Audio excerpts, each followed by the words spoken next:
Hello বন্ধুরা, আমি আবারও হাজির হয়ে গেলাম তোমাদের সামনে নতুন একটা রেসিপির ভিডিও নিয়ে।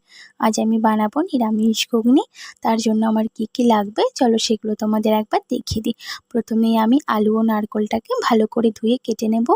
এরপরে কড়াইতে তেল দিয়ে নারকোলটাকে হালকা করে ভেজে তুলে নেব। ওই একই তেলে আলুটাকে দিয়ে লবণ ও হলুদ দিয়ে ভালো করে ভেজে আমি তুলে নেব।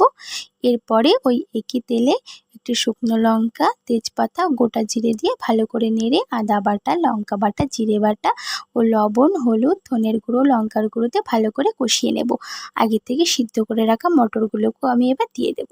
ভালো করে কষিয়ে নেওয়ার পরে এরপরে কেটে রাখা টমেটোগুলো দিয়ে আর একটু ভালো করে আমি কষিয়ে নেব। এরপরে ভালো করে কষানো হয়ে গেলে আমি পরিমাণ মতন জল দিয়ে দেব।